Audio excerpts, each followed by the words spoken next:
افواج پاکستان، وفاق، صوبے اور ادارے سب مل کر یکسو ہو جائیں۔ پاکستان کو چیلنجز سے نکال کر ترقی و خوشحالی کی طرف لے کر جانا چاہتے ہیں۔ وزیر اعظم شہباز شریف کا انسداد اسمگلنگ سے متعلق اجلاس میں اظہار خیال۔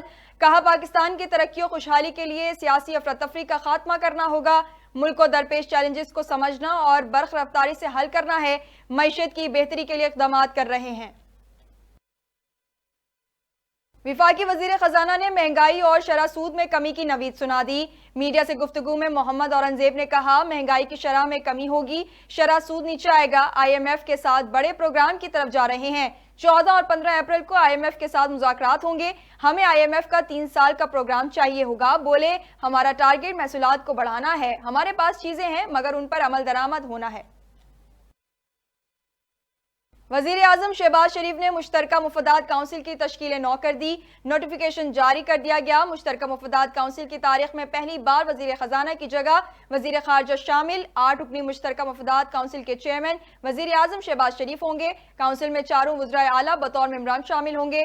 وزیر خارجہ اسحاق ڈار بطور رکن مشترکہ مفادات کونسل میں شامل ہیں۔ بلوچستان میں سینٹ کی تمام 11 خالی نشستوں پر امیدوار بلا مقابلہ منتخب ہو گئے۔ بلوچستان اسمبلی میں موجود تمام جماعتوں کے اتفاق رائے کے بعد پیپلز پارٹی اور مسلم لیگ نون کو 3 جمعیت علماء اسلام کو 2 نشستیں مل گئیں۔ نیشنل پارٹی اور عوامی نیشنل پارٹی کا ایک سینیٹر منتخب ہوا۔ انوار الحق کاکڑ آزاد حیثیت سے کامیاب ہوئے۔ بلوچستان عوامی پارٹی کی حمایت حاصل تھی۔ وزیر داخلہ محسن نقوی کی اسلام آباد میں چینی سفارت خانے آمد۔ محسن نقوی نے چین سے آنے والی خصوصی تحقیقاتی ٹیم سے ملاقات کی۔ وزیر داخلہ نے شانگلہ واقعے کی تحقیقات سے آگاہ کیا۔ محسن نقوی کی واقعے کے اصل ذمہ داروں کو انصاف کے کٹہرے میں لانے کی یقین دہانی۔ وزیر داخلہ کی چینی سفیر سے بھی ملاقات۔ وزیر اعلیٰ پنجاب مریم نواز نے صوبے میں نواز شریف کسان کارڈ کی منظوری دے دی۔ 5 لاکھ چھوٹے کاشتکاروں کو آسان شرائط پر 1 سال میں 150 ارب کا قرضہ دیا جائے گا۔ بہترین بیج، کھاد، کیڑے مار ادویات کی خریداری کے لیے 30,000 فی ایکڑ قرض دیا جائے گا۔ زرعی اصلاحات اجلاس میں چین کے تعاون سے زرعی یونیورسٹی فیصل آباد میں 2 ارب سے ریسرچ سینٹر بنانے کا بھی فیصلہ۔ خیبر پختونخوا کابینہ نے صوبے کے مستحق افراد کو عید پیکج دینے کی منظوری دے دی۔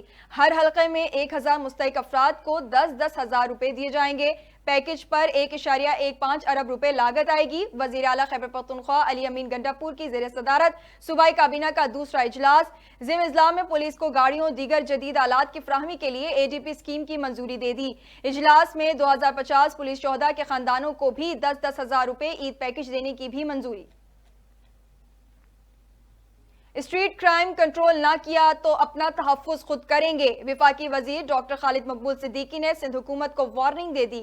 کہا شہر میں چور اور سپاہی دونوں مقامی نہیں۔ عید کے بعد ایم کیو ایم پاکستان اپنے تحفظ میں آزاد ہوگی۔ ہم اپنی عزت اور جان و مال بچانے سڑکوں پر نکلیں گے۔ مزید کہا انڈر ورلڈ کے ذریعے سندھ کی زمینوں پر قبضہ کر کے کرپشن کے پیسے کو وائٹ کیا گیا۔ ان سے 15 سال کی لوٹ مار کا حساب لینا ہے۔ سینئر وزیر شرجیل انعام میمن کی ہدایات پر ایکسائز نارکوٹکس کنٹرول ٹیم کا ملیر میں کامیاب آپریشن۔ بدنام زمانہ منشیات فروش گل رحمان اور عبدالقدیر گرفتار۔ 10.5 کلو چرس برآمد۔ ملزمان کے خلاف مقدمہ درج۔ صوبائی وزیر شرجیل انعام میمن کی منشیات کے خلاف کامیاب آپریشن پر ٹیم کو مبارکباد۔ کہا نوجوانوں کو منشیات کی لعنت کے خلاف متحرک ہو جانا چاہیے۔ بیداری، آگہی اور فعال شمولیت کو فروغ دے کر ہم اپنے معاشرے کا تحفظ یقینی بنا سکتے ہیں۔ سندھ اسمبلی کی نشست پی ایس 80 دادو سے پیپلز پارٹی کے زبیر جنیجو ضمن انتخاب میں بلا مقابلہ کامیاب ہو گئے۔ ریٹرننگ افسر نے زبیر جنیجو کی بلا مقابلہ کامیابی کا نوٹیفیکیشن جاری کر دیا۔ سندھ اسمبلی میں پیپلز پارٹی کی نشستوں کی تعداد 117 ہو گئی۔ پی ایس 80 دادو کی نشست پیپلز پارٹی کے عزیز جنیجو کے انتقال سے خالی ہوئی تھی۔ پاکستان پیپلز پارٹی کے بانی اور سابق وزیر اعظم ذوالفقار علی بھٹو کی برسی کے موقع پر 4 اپریل کو سندھ بھر میں عام تعطیل کا اعلان۔ تمام سرکاری دفاتر، خود مختار ادارے، کارپوریشنز اور صوبائی حکومت کے تحت مقامی کونسلز جمعرات کو چھٹی منائیں گے۔ نوٹیفیکیشن جاری۔ اور پی سی بی کی نئی انتظامیہ نے کپتان بدلنے کا فیصلہ کر لیا۔ 29 سالہ بابر اعظم کو پھر سے کپتانی دینے کا فیصلہ ہو گیا۔ سلیکشن کمیٹی نے چیئرمین پی سی محسن نقوی کو بابر اعظم کو کپتان بنانے کی تجویز دی۔ بابر اعظم نیوزی لینڈ کے خلاف 5 ٹی20 میچوں کی سیریز میں قیادت سنبھالیں گے۔ بابر اعظم کی قیادت میں پاکستان